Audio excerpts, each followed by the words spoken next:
ಒಂದು ಸಮಾರಂಭದಲ್ಲಿ ಮಾಡಬೇಕಾಯಿತು, ಲೇಟ್ ಆಯ್ತು. ಹಂಗ ಒಂದು 2 ದಿವಸ ಬಹಳ ಹೋರಾಟದ ಮೂಲಕ ಈ ಎಲೆಕ್ಷನ್ ಗೆದ್ದಿರೋದು, ಬಹಳ ಹೋರಾಟದ ಮೂಲಕ. ಚಿಕ್ಕಬಳ್ಳಾಪುರ ಕ್ಷೇತ್ರದಲ್ಲಿ ನೋಡಿದ್ರೆ ಇನ್ನೂ ಭಯಾನಕವಾದಂತ ವಾತಾವರಣ. ಒಂದೊಂದು ಜಾಗದಲ್ಲೂ ಕೂಡ ಇಬ್ಬರು ಕ್ಯಾಂಡಿಡೇಟ್ನ, ಯಾರೇ ಒಬ್ಬ MP ಕೂಡ ಒಬ್ಬರು ಕ್ಯಾಂಡಿಡೇಟ್ ಗೆಲ್ಸ್ಕೊಳ್ಳಕ್ ಸಾಧ್ಯ ಆಯ್ತು. ಜಿಲ್ಲಾ ಮಂತ್ರಿಗಳು ಒಬ್ಬರನ್ನೇ ಗೆಲ್ಸ್ಕೊಳ್ಳಕ್ ಸಾಧ್ಯ ಆಯ್ತು. ನಾನು 3 ಜನನ ಗೆಲ್ಸ್ಕೋಬೇಕು ಅಂತ ಮಾಡಿದೆ, ಇಬ್ಬರಿಗೆ ಸಾಧ್ಯ ಆಯ್ತು. ಒಬ್ರು ಒಂದೇ ಒಂದು ಹೋಟೆಲ್ ಹೋಯ್ತು. ಅದು ನಾನು ಮೈ ಮರ್ತದ್ದು. ಬೇರೆಯವ್ರಿಗೆ ಹೇಳೋದ್ಕಿಂತ ನನ್ನ ಬಗ್ಗೆಲ್ಲೂ ಹೇಳ್ತೀನಿ, ನಾನು ಮೈ ಮರ್ತಿದ್ದೆ. ಏನಂತಂದ್ರೆ, ಈ ಪುಣ್ಯಾತ್ಮರು ಹೇಳ್ತಾ ಇದ್ರು, ಮಾಜಿ ಶಾಸಕರಂತಲೇ ಹೇಳ್ತೀನಿ, ಗೌಡರು ದುಡ್ಡಿನ ರಾಜಕೀಯ ಮಾಡ್ತಾರೆ, ದುಡ್ಡು ಖರ್ಚು ಮಾಡಿ ರಾಜಕೀಯ ಮಾಡ್ತಾರೆ ಅಂತ. ಅದಕ್ಕೋಸ್ಕರ ನಾನೇನ್ ಮಾಡಿದೆ ಅಂದ್ರೆ, ನನ್ನ ಜನ ಪ್ರೀತಿ ಜನ ಇದ್ದಾರೆ, ದುಡ್ಡನ್ನು ಜಾಸ್ತಿ ಖರ್ಚು ಮಾಡಬಾರ್ದು, ಲಿಮಿಟ್ ಖರ್ಚು ಮಾಡಿ ಗೆಲ್ಲಬೇಕು ಅನ್ನೋದಕ್ಕೂ ಒಂದು ಓದೆ. ಯಾಕೆಂದ್ರೆ ಸುಮ್ಮನೆ ಅಪಪ್ರಚಾರ ಮಾಡ್ತಾರೆ. ಗೌಡ್ರು ಅಂದ್ರೆ, ನಾನು ಹೇಳೋದಾದ್ರೆ ಒಂದು ಲಿಮಿಟ್ ಮೀರಿ ದುಡ್ಡನ್ನ ಯಾವತ್ತೂ ಖರ್ಚು ಮಾಡಿಲ್ಲ. ಏನ್ ಬೇಕಂತಾರ ಅವರೇ ನೋಡ್ತಾ ಇದ್ರೆ ಎಲ್ಲ ಕೊಡಂಗೆ ಲೋಕಾರೂಢಿ ಹಂಗೆ ವ್ಯವಸ್ಥೆ ಮಾಡ್ತಾ ಇದ್ದೀವಿ. ಆದ್ರೂ ಹಣದ ಏನೋ ಗೆದ್ರೆ ಸಾಕು, ದುಡ್ಡಿನಲ್ಲಿ ಗೆದ್ದವ್ರೆ ಅಂತಾರೆ.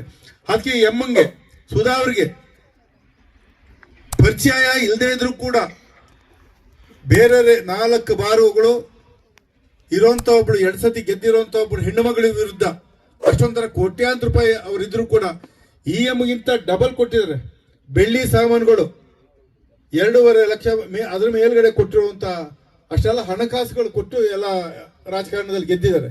ಆದ್ರೆ ಅವ್ರಿಗಿಂತ ಕಡಿಮೆ ಕೊಟ್ಟಿರೋದು ನಿಮ್ಗೆಲ್ಲ ಗೊತ್ತು. ಈ ಅಮ್ಮ ಖರ್ಚು ಮಾಡಿರೋದು ಎಷ್ಟು? ಅವ್ರಿಗಿಂತ ಕಡಿಮೆ, ಅರ್ಧಕ್ಕಿಂತ ಕಡಿಮೆ ಖರ್ಚು ಮಾಡಿ ಅಮ್ಮ KHP ಬ್ರಾಂಡ್ ಅಲ್ಲೇ ಗೆದ್ದು ಬಂದಾರೆ. KHP ಬ್ರಾಂಡ್ ಅಲ್ಲೇ. ಆದ್ರೆ ವೆಂಕಟರೆಡ್ಡಿ ಅವ್ರದ್ದು ಒಂದು ನೋವಿನ ಸಂಗತಿ, ವೆಂಕಟರೆಡ್ಡಿ ಸೋತಿರೋದೊಂದು ನೋವಾದ್ರೆ ಅದಕ್ಕಿಂತ ಹೆಚ್ಚಿನ ನೋವೇನು ಗೊತ್ತಾ? ನಾನು ನಂಬಿದಂತರು, ನಾನು ಮೈ ಮರಿಬೇಕಾದ್ರೆ ನಿಮ್ ನಂಬಿಕೆ ಮೇಲೆ ಮೈ ಮರುತ್ತೆ. ಬಿಡು ನಮ್ಮವ್ರು ಓಟ್ ಹಾಕ್ತಾರೆ. 45 ಡೆಲಿಗೇಷನ್ ಫಾರಂ ಕೊಟ್ಟವ್ರಿ.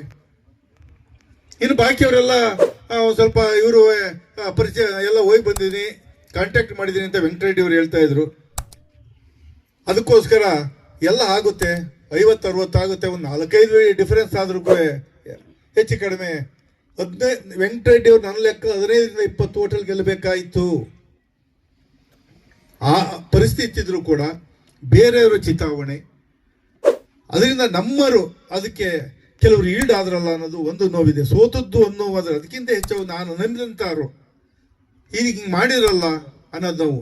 ಈಗ ನಿಮಗೆ ಗೊತ್ತಾಗಿದೆ, ಯಾರು ಓಟ್ ಹಾಕಿಲ್ಲ ಅನ್ನೋರಿಗೆ ಈಗ ನಿಮಗೆ ಇಲ್ಲೂ ಇರ್ಬೋದು, ಇರ್ತೀರಿ ಎಲ್ಲ, ಅದೆಲ್ಲ ನಿಮಗೆ ನೋವು ಗೊತ್ತಾಗಿದೆ. ಇಲ್ಲ ನಾವು ತಪ್ಪು ಮಾಡಿದೆ ಅಂತ ನಿಮ್ಮ ಮನಸ್ಸು ಅನಿಸಿದೆ, ನಿಮ್ಮ ಆತ್ಮಸಾಕ್ಷಿ ಕುಗ್ತಾ ಇದೆ. ಯಾಕೆಂದ್ರೆ 3 ಗೆದ್ದಿದ್ರೆ ಇಡೀ ನನ್ನ ತಾಲೂಕಿಗೆ ಬೇಕಾದ ಕೆಲಸಗಳನ್ನ ನಾವು ಹೆಂಗ ನಮ್ಮ ಇವ್ರು ಹೇಳಿದ್ರಲ್ಲ, ಇವರು ಈಗ ತಾನೇ ಹೋದಂತ ನರಸಿಂಹಮೂರ್ತಿ ಅವರು ಇದನ್ನ ತರಿಸ್ಬೇಕು, ಪಶು ಆಹಾರ ಘಟಕವನ್ನು ಮಾಡಬೇಕು, ಯಾವ್ದಾರ ಇಂಡಸ್ಟ್ರಿ ತರಬೇಕು ಅಂತ ಏನ್ ಹೇಳ್ತಿದ್ರು, ಅವರೇ ಹುಡಿಕೊಂಬಂದು ಕೊಡುವಂತ ರೀತಿಯಲ್ಲಿ ನಾವು ಕೆಲಸ ಮಾಡಬಹುದಾಗಿತ್ತು 3 ಗೆದ್ದಿದ್ರೆ.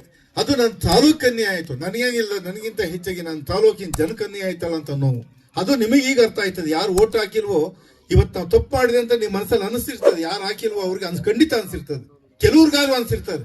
ಒಬ್ಬೊಬ್ರು ಕಟ್ಟುಕರುದಿ ಇದ್ದಾರೆ ಅನ್ನಿಸ್ತೇ ಇರ್ಬೋದು. ಇನ್ನು ಅರ್ಧಕ್ಕಿಂತ ಹೆಚ್ಚಿನ ಜನಕ್ಕೆ ಇಲ್ಲ, ನಾವು ಎಡವಟ್ಟು ಮಾಡಿಕೊಂಡು ಹಾಕ್ಬೇಕಾಯ್ತು, ವೆಂಕಟರೆಡ್ಡಿ ಗೆಲ್ಸ್ಕೊಡ್ಬೇಕಾಯ್ತು, ತಾಲೂಕು ಅನುಕೂಲ ಆಯ್ತಾಯಿತ್ತು.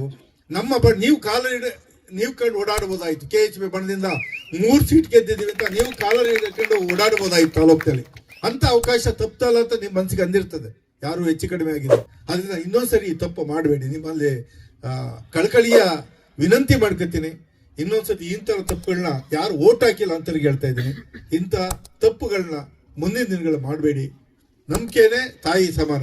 ನಿಮ್ಮ ನಂಬಿ ಮೈ ಮರ್ತಿದೆ. ಅಲ್ಲ, ನನಗೆ ಗೆದ್ಕೊಳ್ಳೋದ್ರಿಂದ ಕಷ್ಟ ಇರಲಿಲ್ಲ. ವೆಂಕಟರೆಡ್ಡಿ ಅವರ ಈ ಹೆಣ್ಣು ಮಗಳನ್ನ ಗೊತ್ತಿಲ್ಲದೆ ಹೆಣ್ಣು ಮಗಳನ್ನ ನಾನು 3 ತಾಲೂಕಿಂದ ಓಟ್ ತಗೊಂಡು ಗೆದ್ಕೊಂಡಿರೋದ್ರಿಂದ ವೆಂಕಟರೆಡ್ಡಿ ಗೆಲ್ಸ್ಕೊಳ್ತಾನೆ ಏನು ಕಷ್ಟ ಆಗಿರಲಿಲ್ಲ. ನಾನು ನಂಬಿಬಿಟ್ಟೆ, ಎಲ್ಲ ಇಷ್ಟೊಂಥರ ಓಟ್ ಅದೇ ಗೆಲ್ತಾರೆ ಬಿಡು. ಅವ್ರ ಒಳಗೆ ಇಲಿ ಕೊರದಾಗ ಹೋಗಿ ಕೈ ಹಿಡಿದು ಕಾಲು ಹಿಡಿದು ದುಡ್ಡಿನ ಆಮಿಷ ಸೋರಿಸಿ 3-4 ಲಕ್ಷಗಳು ದುಡ್ಡು ಕೊಟ್ಕೊಂಡು ಪ್ರಮಾಣ ಮಾಡಿಸ್ಕೊಂಡು ಒಳಗಿಂದ ಒಳಗೆ ಕೆಲಸ ಮಾಡಿದ್ರು. ನಾನು ದುಡ್ಡು ಜಾಸ್ತಿ ಖರ್ಚು ಮಾಡಿ ಎಲ್ಲಿ ಕೆಟ್ಟ ಹೆಸರು ಬರ್ತದ ಅಂತ ವೆಂಕಟರೆಡ್ಡಿ ಪಾಪ ನನ್ನ ಬೈಕತ್ತವ್ರೆ. ಇನ್ನೂ ಸ್ವಲ್ಪ ದುಡ್ಡು ಜಾಸ್ತಿ ಖರ್ಚು ಮಾಡೋರು, ಅಯ್ಯೋ ಬೇಡಪ್ಪ ಯಾಕೆ ಹಿಂಗೆ ಖರ್ಚು ಮಾಡ್ತೀಯ ಅಂತ ಹೇಳಿದೆ. ಇವತ್ತು ವೆಂಕಟರೆಡ್ಡಿ ಅಯ್ಯೋ ನಾನು ತಡೆದ್ಬಿಟ್ರು, ನಾನು ಸ್ವಲ್ಪ ಇನ್ನೂ ಖರ್ಚು ಮಾಡಿಬಿಟ್ರು, ಒಂದಿಷ್ಟು ಹೆಚ್ಚು ಕಡಿಮೆ ಗೆಲ್ಲಬಹುದಾಗಿತ್ತು, ಗೌಡ್ರೆ ನಾನು ತಡೆದಾಕ್ಬಿಟ್ರಲ್ಲಪ್ಪ ನನ್ನ ಗೆಲ್ಲನ ಅಂತ ನನ್ನ ಬೈಕತ್ತವ್ರಿಗೆ ಅವರು.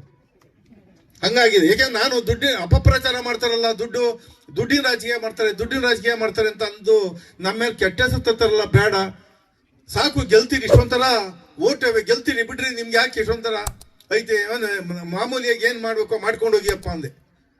ಅದು ಹಂಗೆ ಹೇಳಿದ್ದು ಇವತ್ತ ಅದು ಕೂಡ ಒಂದು ಕಾರಣ ಆಗಿದೆಯೋ ಅಂತ ಅನಿಸ್ತಿದೆ ನನಗೆ. ಹಂಗೆ ಯಾಕೆಂದ್ರೆ ಸಜ್ಜನ ವ್ಯಕ್ತಿ, ನಾನು ಅಬ್ಸರ್ವ್ ಮಾಡಿದ್ದೀನಿ, ವೆಂಕಟರೆಡ್ಡಿ ಸಜ್ಜನ ವ್ಯಕ್ತಿ. ಯಾವತ್ತೂ ಕೂಡ ನಾನು ಮುಂಚೆ ಗೊತ್ತೇ ಅಷ್ಟು ಪರಿಚಯ ಇರಲಿಲ್ಲ. ಈಗ ಬಂದಾಗ ನೋಡ್ತೀನಿ, ಧಾರ್ಮಿಕವಾದಂಥ ವ್ಯಕ್ತಿ, ಪಾಪ ಎಲ್ಲರಿಗೂ ಸಹಾಯ ಮಾಡುವಂಥ ವ್ಯಕ್ತಿ. ಯಾರು ಒತ್ತಡಕ್ಕೆ ಕೆಲವರು ಈಲ್ಡಾಗಿ ಏನೇ ಹೆಚ್ಚು ಕಡಿಮೆ ಮಾಡಿದ್ರೆ ಗೊತ್ತಿಲ್ಲ, ಹಾಗಿದೆ. ಮುಂದೆ ಆ ಥರ ಅನ್ಯಾಯ ಆಗ್ದಂಗೆ, ನಂಬಿಕೆಗೆ ದ್ರೋಹ ಆಗ್ದಂಗೆ ನಡ್ಕೊಳ್ಳಿ ಅಂತ ನಿಮ್ಮನ್ನ ಕಳ್ಕಳಿಯಿಂದ ಮನವಿ ಮಾಡ್ಕೊತೀನಿ. ಅದೇ ರೀತಿ ಈಗ ಅಲ್ಲಿ ನೀವು